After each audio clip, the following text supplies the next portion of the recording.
Bonjour à tous et bienvenue sur le 7e épisode du podcast Ifra Café.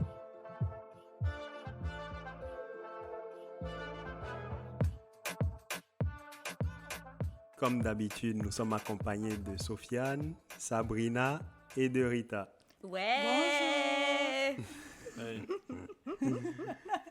Je suis la plus enthousiaste. De motivation dans la voix de C'est Sofiane. pas un concours. Non, mais c'est pour mettre bien les gens qui vont nous écouter, tu vois. Avec Sofiane, ils vont croire qu'on est dépressifs. Laissez-les écouter ma belle voix d'abord. Pardon, c'est vrai, Jalil. Tam tam taram, tam tam taram, tam tam taram, tam taram, tam taram, tam tam taram. Bon après, calmez-vous. Comme vous l'avez compris, aujourd'hui nous allons parler de mariage. Donc, ce que nous allons faire, c'est qu'on va essayer de diviser l'épisode en 3 grandes parties. Dans la première, nous allons faire un peu d'histoire par rapport au mariage, donc parcourir un peu l'évolution du mariage avec le temps. Et puis, dans la deuxième partie, nous allons aborder certaines questions comme relatives au concept de mariage en soi, ce que le mariage représente de nos jours et ce que nous pensons qu'il représente de nos jours. Et dans la troisième partie, nous allons donner nos avis et donner quelques conseils en matière de mariage, même si nous ne sommes pas les plus expérimentés.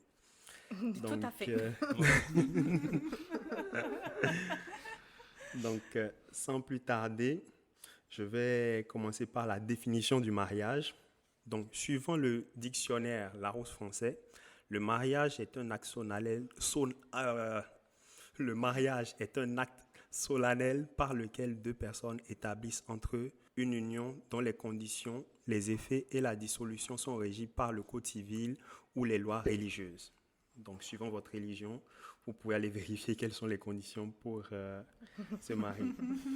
Genre, en gros, Larousse, ils ont dit tout ça pour après finir avec, en vrai, va aller chercher dans ta référence. C'est ça, retourne dans ton village poser des questions. Incroyable.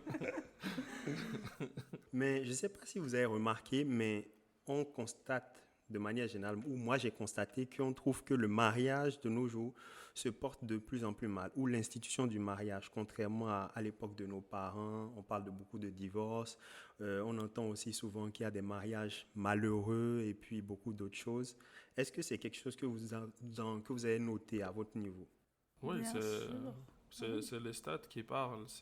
Il y a de plus en plus de mariages qui échouent. Il y a mais après, moi, je pense que les gens, ils ont une différente idée du mariage et ça change leurs expectations. Et dès qu'ils sont un petit peu, on va dire, déçus, il y a moins l'envie de rester et plus l'envie comme d'arrêter tout court et reprendre des euros avec quelqu'un de nouveau, j'ai l'impression, vu que là, il y a de plus en plus de choix. Et sinon, il y a plus d'opportunités pour les gens divorcés, donc ils prennent ces opportunités-là. Moi, je pense que toutes les problématiques qu'on voit actuellement, genre divorce, les choses que tu viens d'énoncer, ça a toujours été le cas. C'est juste qu'avant, on n'avait pas autant de liberté, autant de droits. Je parle notamment pour les femmes. Maintenant, une femme peut demander le divorce plus facilement, va être aidée par les lois, etc. Donc, je pense que les problématiques étaient les mêmes. C'est juste qu'avant, il y avait moins de facilité d'engendrer ces procédures-là. Et que maintenant, vu que c'est plus accessible pour tous, ça se fait au plus grand public. Mais après, le mariage, je pense que ça a toujours été quelque chose de, entre guillemets, compliqué. Il y a des choix à faire, il y a des... comment on appelle ça? Des compromis. Des compromis, tout ça. Il y a toujours eu des disputes, il y a toujours eu des conflits, etc. Mais c'est juste que maintenant, quand on voit que c'est plus du tout ce qu'on veut, c'est plus facile de dire stop, je veux plus accepter ça et je passe à autre chose. C'est ça. Je rejoins Rita sur le fait que, en fait, aujourd'hui, c'est juste plus facile de se séparer qu'avant. parce que ce soit l'homme ou la femme, les deux sont indépendants financièrement. Alors qu'avant déjà, juste la génération de nos grands-mères, donc on n'a même pas besoin de remonter hyper longtemps dans l'histoire pour voir que c'était difficile pour elles de quitter leur partenaire, déjà parce que c'était extrêmement mal vu dans la société, et encore aujourd'hui dans certaines sociétés c'est mal vu de divorcer. Mais en plus de ça, si elle quitte son mari, c'est pour aller où? Elle ne peut pas subvenir à ses besoins. La plupart du temps, elle a des enfants. En plus de ça, elle ne peut pas les faire vivre. Donc, divorcer pour aller où? Pour faire quoi? C'était pas possible. Donc, finalement, les gens restaient. Oui, majoritairement, la plupart du temps, les femmes restaient dans des couples où elles n'étaient pas épanouies. Il y avait même plein de fois où elles n'aimaient pas spécialement leur partenaire. C'était juste le plus offrant, et les parents ont donné leur fille en mode « Tiens, ma fille, tu auras une belle vie avec cet homme-là ». Et donc, elle restait parce qu'elle ne pouvait pas faire autrement. Mais aujourd'hui, par contre, c'est devenu beaucoup trop facile de divorcer. Je ne sais pas si c'est le bon terme de formuler ça de cette manière. Non, je pense parce que genre après je ne sais pas si c'est I think it's a very depressive stat, mais je pense que 80% à 85% des divorces dans l'Occident en tout cas, c'est initié par les femmes. Donc je ne sais pas si c'est parce que c'est trop facile maintenant de quitter, ou il y a trop de choix, donc bah, dès qu'il y a des problèmes on quitte, ou si les hommes sont vraiment juste terrible husbands. Je pense qu'il y a un peu des deux. Ouais, mais pour moi, je pense vraiment, j'ai plus parlé de la perception au début, des expectations, parce que j'ai l'impression que les gens underestimate le poids et l'importance d'un truc comme le mariage. C'est vrai. Bah oui. Et les gens sont trop. Moi, je suis quelqu'un qui pense, par exemple, qu'on ne tombe pas amoureux avec quelqu'un, on apprend à aimer quelqu'un. Parce que genre, tu sais, le coup de foudre, tout ça, pour moi, ça, c'est de la passion. Ça, c'est, comment dire, peut-être des organes génitaux qui ont une certaine réaction. Oh my God, you know. Mais sinon, en vrai... C'est les hormones, le coup de foudre. Ouais, partager sa vie avec quelqu'un, c'est fucking difficile. Et c'est pas juste, j'ai envie d'avoir la meilleure histoire d'amour. Ou... C'est pas la personne que tu vois juste sur les réseaux en mode, elle est hyper belle. Tu l'as jamais entendu péter, ni jamais senti l'odeur de son pet, écoute. Ou vu son visage le matin quand elle se réveille. C'est vrai. Ça se trouve qu'elle marche avec la bouche ouverte, tu vois. Genre, il y a plein de trucs qui... Et c'est pour ça que moi, je parlais plus de perception. Mais ouais, vous avez raison, les filles, par rapport aux libertés. À voir. Puis aussi, je pense que... désolée, Sabrina. Je pense que les femmes, maintenant... Vu qu'il y a beaucoup de, tu sais, le féminisme qui est monté, on voit plus de problématiques où on montre aux femmes qu'elles ne doivent pas accepter certaines choses. Puis maintenant, les femmes, en grandissant, elles acceptent ces problématiques-là, et le fait de revendiquer le fait que je n'appartiens pas à quelqu'un, j'ai le droit moi aussi de faire mes choix. Donc même si elles étaient avec quelqu'un qu'elles aimaient, au fur et à mesure, quand tu te maries, tu vois certaines choses que ton partenaire fait, tu ne veux plus accepter ça. Et je pense aussi que c'est pas juste le fait que ce soit plus facile de se séparer ou de divorcer, c'est aussi les problématiques de la société qui te montrent que il faut pas que tu acceptes ce genre de choses-là, comme par exemple ton mari te frappe ou t'insulte, tu vas être là comme non, moi je veux pas accepter ça. Et donc du coup maintenant tu revendiques tes droits, et tu fais en sorte de dégager les gens qui te respectent pas au final. Oui, mais généralement... Très intéressant. Sofiane, c'est moi Lost. What do you... Attends, demande la personne de parler. Pardon. C'est très intéressant vos points, genre, spécialement Sabrina et puis Rita. On remarque un peu que comment tu vas dire, l'opinion, il est un peu orienté, tu vois, dans une certaine direction. Et puis, ce que je trouve cool dedans, c'est que les points qu'on va aborder par la suite vont probablement, ou j'espère, vous faire changer d'avis sur la perception que vous avez. Mais oui, Sofiane, qu'est-ce que tu voulais dire? Moi, je voulais juste comme intervenir par rapport à Rita pour, par exemple, tout ce qui est abusive behavior, des trucs comme ça. par les partenaires du coup, de ces femmes-là qui décident d'arrêter. Il me semblait aussi avoir vu une stat que généralement les femmes trompent leur mari ou divorcent avec leur mari pour un manque de soutien émotionnel. That seems to be the biggest reason. Yes. Au-delà, genre, oui, certes, il y a toujours comme, tu sais, des abusive husbands, des trucs comme ça, des relations toxiques, des mariages toxiques, il y en a tout le temps. Hein. Mais pour la plupart, j'ai l'impression que c'est plus comme juste like emotional availability qui semble être le point le plus... The biggest issue. The biggest issue, at least in terms of the percentage that makes women want to cheat or divorce their husbands, if we're talking about heteronormal view, binary gender, all that, good politically correct stuff.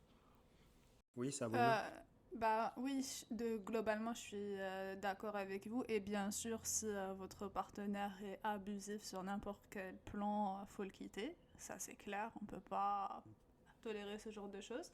Mais récemment, je suis tombée sur une vidéo justement qui parlait de divorce et de pourquoi autant de couples se séparaient. Et dans cette vidéo, on parlait de dating et du fait que les gens dataient trop, que les applications de rencontres, en fait, c'était ce qui favorisait les divorces aujourd'hui parce que c'est devenu trop facile de trouver des gens. Et à force de date des gens, de les quitter, genre d'utiliser la personne, de changer de partenaire ensuite, d'utiliser la personne, de changer de partenaire, ça t'entraîne à divorcer, en fait, tout simplement.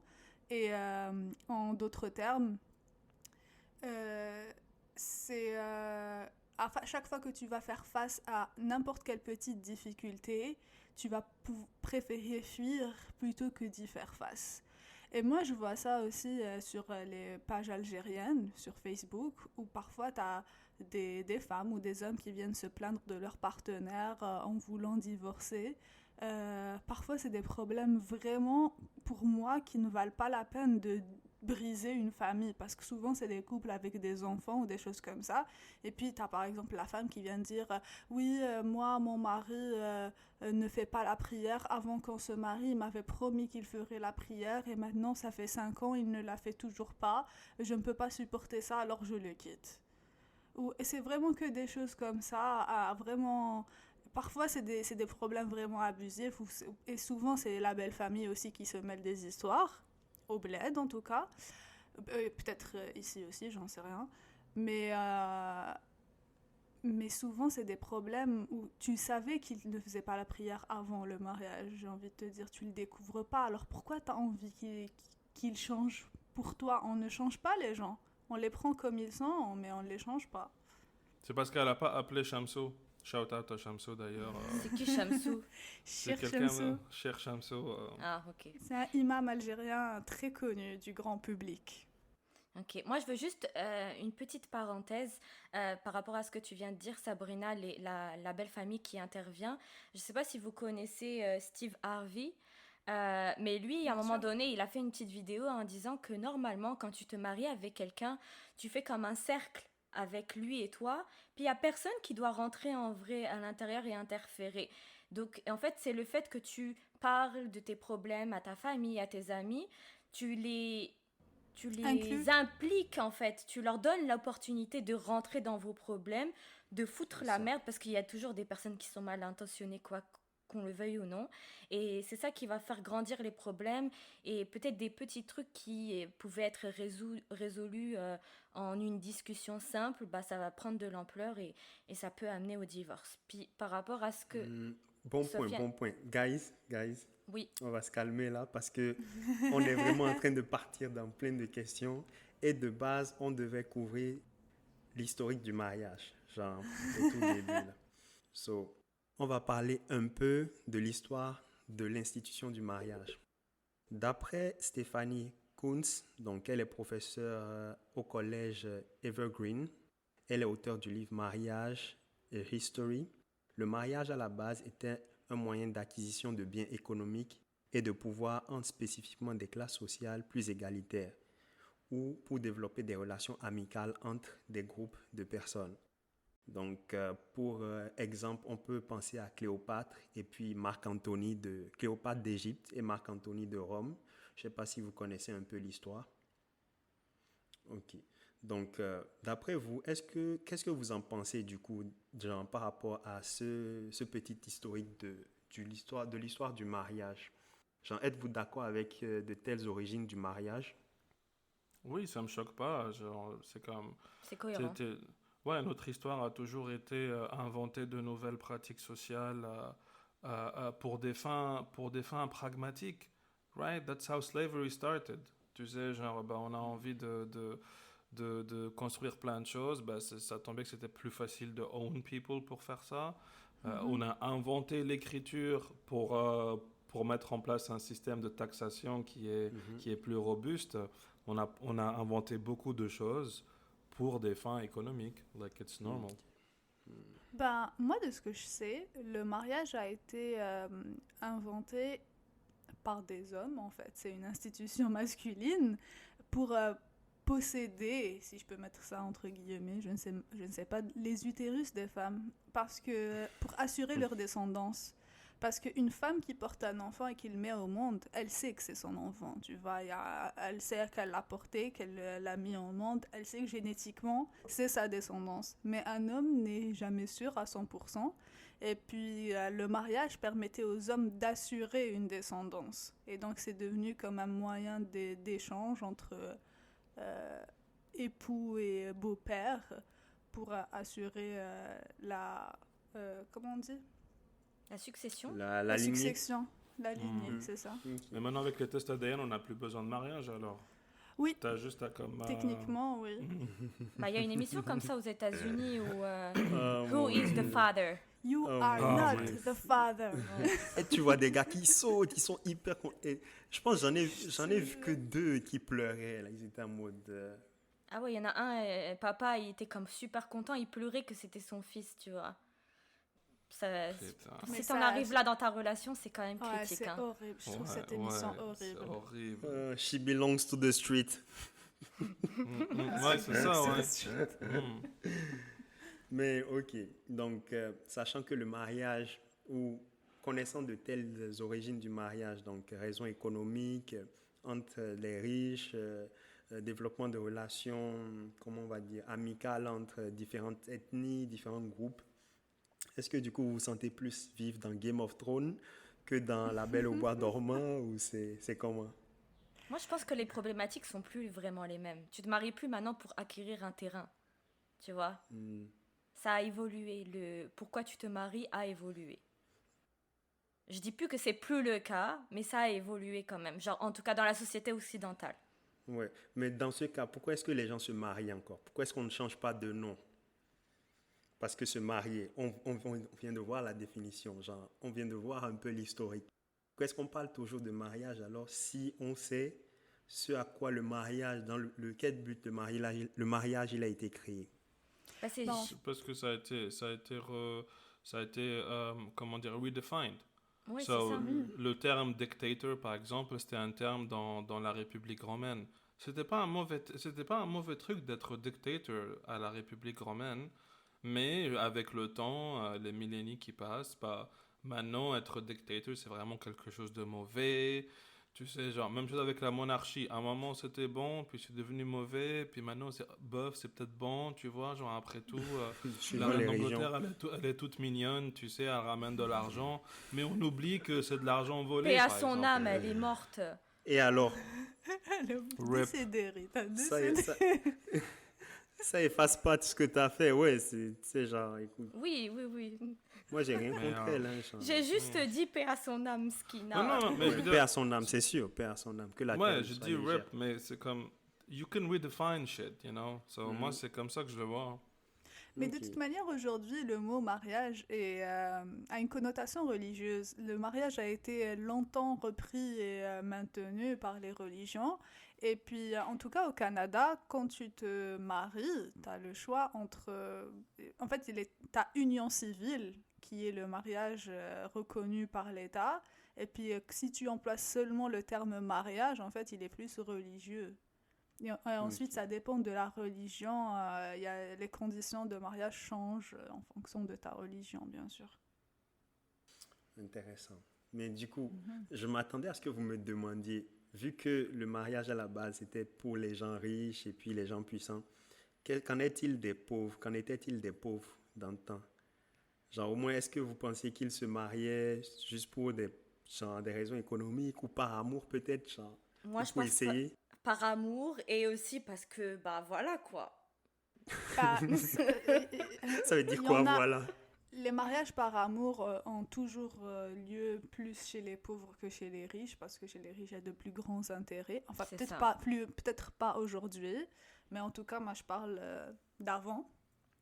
Mais chez les pauvres aussi, les mariages se faisaient par intérêt. Et puis, à un moment donné, quand tu as une jeune fille à marier, quand tu trouves quelqu'un qui a un troupeau de brebis et une maisonnette, ça va, c'est pas si pire, l'eau.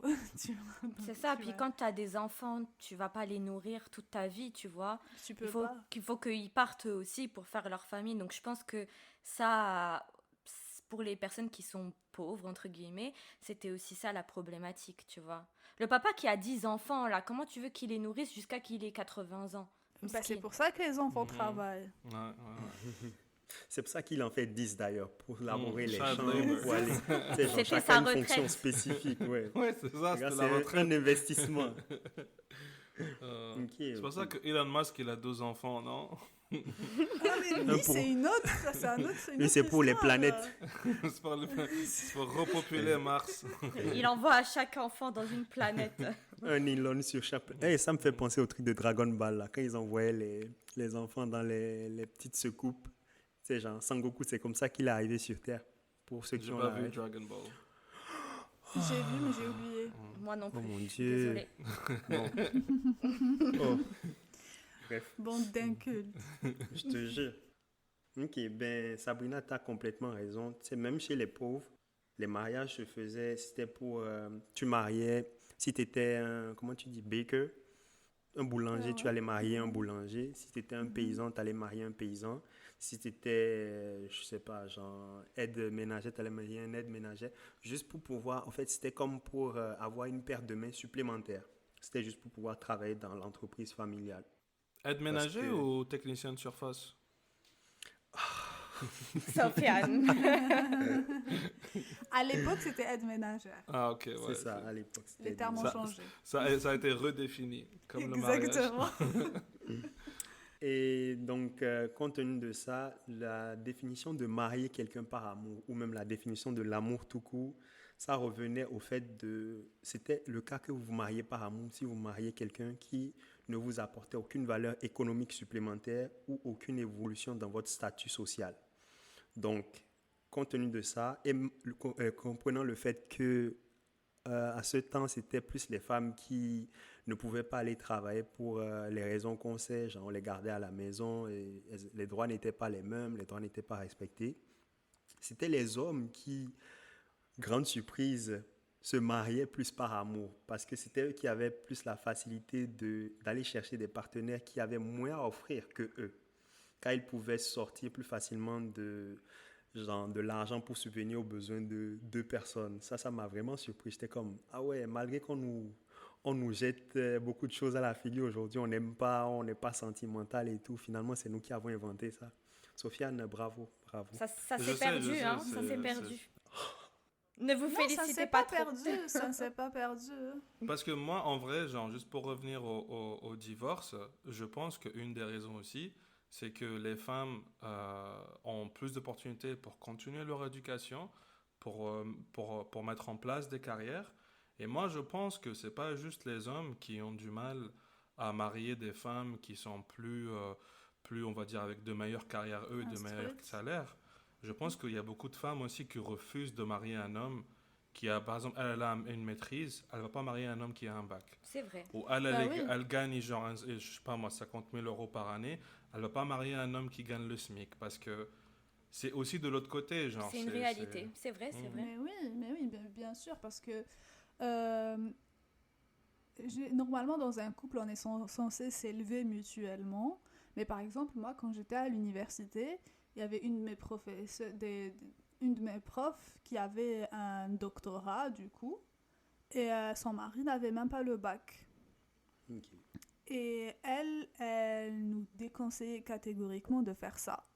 Parce qu'elle s'est mariée avec lui par amour, mais finalement, dans la vie de tous les jours, le décalage ou le bagage intellectuel faisait vraiment défaut dans leur couple.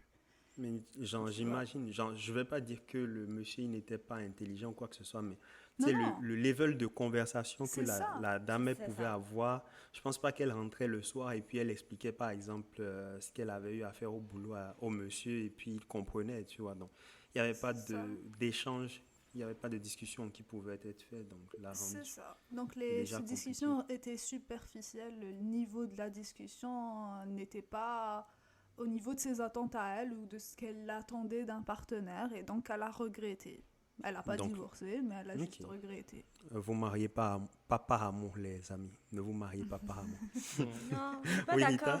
Rita? Moi, je pense que c'est pas. En tout cas, ça dépend des personnes, mais si je me prends pour exemple, ça c'est pas dérangeant de marier quelqu'un qui n'a pas le même niveau scolaire que toi, mais tu sais, il y a des gens qui n'ont pas fait beaucoup d'études, mais qui ont beaucoup de conversations, qui ont beaucoup de connaissances, etc. Donc ça Contrebalance. contrebalance Hmm. cette non le fait qu'ils n'ont pas ces diplômes-là. Donc, si tu as toutes ces connaissances-là, en soi, les discussions que tu vas avoir avec la personne, bah, elles vont être là, elles vont être présentes, puis ça va être des discussions de qualité. Donc, c'est pas juste parce que tu n'as pas un doctorat ou un master que... Oui et non. En fait, on va pas se voiler la face. Plus tu fais d'études, plus tu grandis intellectuellement, C'est ta sûr. manière de percevoir le monde change, ta manière d'aborder les choses change. Et puis quelqu'un qui n'a pas fait d'études et quelqu'un qui a fait des études divergent à ce niveau-là. Les deux personnes se valent en tant qu'humains, ça c'est clair et c'est indéniable, mais en termes de conversation, de toutes ces choses-là, il y a une différence. On ne peut pas le nier, même si la personne s'intéresse à beaucoup de choses, elle peut avoir de la culture générale, etc. Mais en termes juste de comment dire ça, de recul sur les informations qu'elle reçoit, une personne qui a fait des études universitaires sait prendre un certain recul parce qu'elle a été formée pour ça. Non, Alors qu'une personne... moi, je ne suis pas d'accord avec ça. Ben, je sais pas, mais moi, de ce que j'ai vu dans ma vie, je Mhm, vois que les personnes universitaires, pas toutes, mhm, mais mhm. majoritairement, les personnes universitaires arrivent à avoir un regard beaucoup plus critique sur le monde qui les entoure que les personnes qui ne le sont pas. Mhm. Vas-y, Rita, vas-y, Je après je veux vais juste intervenir. amener une petite précision. Le gap entre les deux, si la personne a un doctorat puis que l'autre personne a même pas fini ses études collégiales, le gap est trop grand, même si tu Oui, te renseignes et tout. Moi, je parlais plus d'une différence, genre, je sais pas, la personne a une licence, puis l'autre a un doctorat, tu vois. C'est sûr que la Mhm. différence entre c'est les deux ça. ne doit pas être extrêmement grande, tu vois. C'est ça. Alors que quelqu'un qui a un doctorat versus quelqu'un qui n'a même pas son bac, n'a même pas fini son lycée, là, Pour Bon, moi, mais pour moi, je c'est... pense que Vas-y, Jalil, désolé. je pense que genre ce que tu dis Sabrina, ça make sense parce que d'une part, on nous dit il faut rechercher au début on nous disait il faut rechercher des gens qui pensent de la même manière que nous, qui voient de la même manière que nous, tu vois, genre ça facilite les échanges. Donc c'est sûr que si tu prends deux personnes qui ont fait des études universitaires, c'est la manière de penser. L'université, c'est un peu universel. Tu vois, la manière de penser, le système critique est appliqué de la même manière. Donc, ça va être plus facile pour ces gens-là de discuter d'une certaine manière. Les discussions seront structurées de la même manière, suivant les deux personnes. Mais cela n'enlève en rien le fait que quelqu'un qui n'est pas allé à l'université, qui est même peut-être n'a jamais mis pied à l'école, mais qui sait lire, tu vois, ou écrire, genre, cette personne-là peut avoir une culture générale qui peut être beaucoup plus importante que la oui, personne qui a fait un doctorat Et donc, à partir de ce moment-là, pouvoir mener des discussions grâce à son expérience et grâce à la culture que lui, là, de pouvoir genre, vraiment échanger, même donner des conseils, des informations à l'autre personne. Tu sais, la manière de discuter sera peut-être pas la même, mais c'est comme nous autres, hein. Quand on rentre voir nos parents et tout, genre nos grands-parents, ils nous donnent des conseils à travers des proverbes. Tu sais, ils vont pas te faire le truc de A plus 1 plus 2, 1 plus 2 égale à 3 ou je sais pas quoi, mais ils te donnent un conseil en sachant, en comprenant ton problème, il va te donner un conseil peut-être sous forme de proverbe, sous forme d'une histoire. Tu vas tirer la morale et tu vas te rendre compte que, mais, genre, il a un savoir incroyable, tu vois. Donc, ça ne gêne en rien la communication à ce niveau. Bah, en fait, c'est juste... les savoirs sont différents. En fait, quand tu as une sagesse du monde qui t'entoure parce que tu l'as acquis par l'expérience, etc., c'est une chose. Et c'est pour ça qu'il faut toujours respecter les personnes qui sont âgées et ce qu'elles disent est toujours assez intéressant. Mais quand tu es à l'université, on structure ta pensée et ta manière de voir le monde. Et c'est ça... Oui, Je pense que Sofiane, je sais que tu n'es pas d'accord conditionnement. avec ça, mais c'est un conditionnement. On te forme pour ça. On te forme à apprendre à réfléchir. D'une certaine manière. Moi, je suis d'accord avec le fait que l'objectif de toute éducation, c'est apprendre à réfléchir. Oui. Ok. Sauf que dans la réalité, ce que les gens font, c'est ils apprennent à résoudre des problèmes académiques parce que ça reste à l'étudiant lui-même ou à l'élève, pardon, de comprendre que ce qu'on t'enseigne, c'est pas juste comment résoudre une équation, mais c'est vraiment comment attaquer un problème et comment réfléchir. Mais la plupart des gens, ils apprennent juste à résoudre l'équation ou ils apprennent par cœur les dates d'histoire. Tu sais, certes, c'est l'objectif, mais c'est pas tout le monde qui va finir avec ça. Tu vois, il y a beaucoup d'apprentissage par cœur. Moi, par exemple, on dit que les médecins ou les avocats, c'est considéré comme les gens les plus intelligents. Et c'est vrai que sur papier, on prend les élèves les plus performants dans le contexte éducationnel du pays. Sauf qu'en Oui. réalité, c'est quoi la médecine et c'est quoi les études de médecine et c'est quoi les études de droit? C'est apprendre par cœur. C'est la mémorisation. C'est Voilà, ceux qui ont le plus de mémoire, ouais. c'est ça, c'est apprendre par cœur soit les différentes lois, soit les différents trucs qui vont faire un diagnostic. Like, that's a big part of that education. That doesn't teach you how to think. Genre, c'est supposé le faire et l'étudiant est supposé comme, ou l'étudiante est supposée avoir cette réflexion pour se dire, ah, c'est comme ça qu'il faut que je réfléchisse. Si je suis à Walmart et je veux choisir entre deux trucs, mais en réalité, t'apprends juste que genre, ah, la loi du divorce dit ça ainsi. Tu vois ce que je veux dire? Like, c'est pas...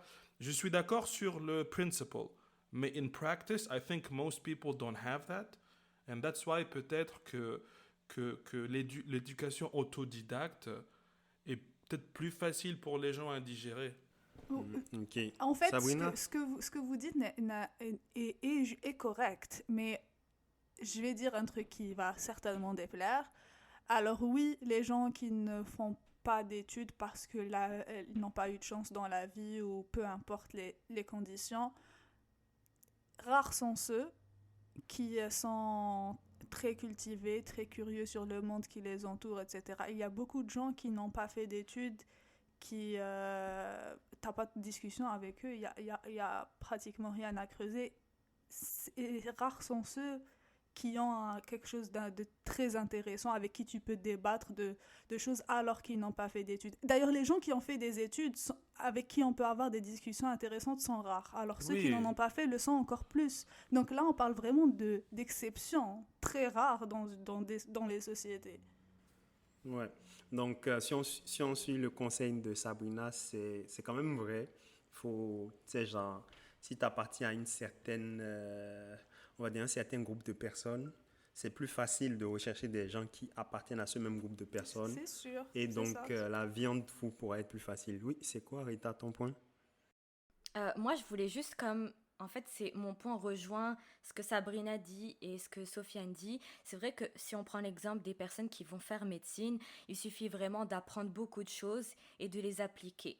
Mais la différence entre un médecin et un bon médecin, c'est la personne qui va appliquer les choses, mais qui va avoir ce truc en plus, qui va permettre d'avoir du feeling avec la personne, avec le patient, qui va voir certaines choses. Pourquoi on te dit qu'il y a des chirurgiens d'exception et il y a des chirurgiens tout court? C'est Ouais, le petit truc en plus qui fait que tu vas être un bon médecin. Parce que des mais ça médecins, va être oui, dans tu peux tous en les avoir. domaines. Ça va Bah, être c'est dans tous ça. les domaines d'études, tu vois. Mais ce que Sofiane disait, c'est que on prend les gens de manière, on sélectionne, tu vois. On part après le collège et tout, on sélectionne ceux qui ont les meilleures notes. On se dit directement, ok, c'est les gens les plus intelligents, c'est eux qui vont faire médecine, c'est eux qui vont faire droit. Tu vois? Et ça sous-entend que les médecins et les mecs en droit, les avocats ou les juristes, sont les gens les plus intelligents de la société. Donc, je pense que c'était le point de Sofiane de dire que non, c'est pas le cas parce que la manière dont l'enseignement il est fait en médecine ou en droit, c'est essentiellement de la mémorisation. Donc, on va aller sélectionner les gens qui sont le plus intelligents, soi-disant, à la base, et leur apprendre à devenir les meilleurs perroquets. Donc après, si tu es un perroquet et que tu restes smart, c'est bien pour toi, tu vois. Non, mais C'est après, marrant. ce que Rita, elle dit, c'est vrai, il y aura toujours comme des gens qui ont ce pouvoir perroquet, plus le pouvoir réfléchir, et ils savent comment genre, lier les deux, et Ouais, comment c'est lier One les Piece deux. le truc. Ouais, c'est genre le fruit du démon de perroquet, perroquet. Et tu sais, ils savent comment genre lier les deux et mettre ça en place, que ce soit dans leur vie ou dans leur profession, bien sûr. Mais moi, enfin, c'est juste ça que je voulais...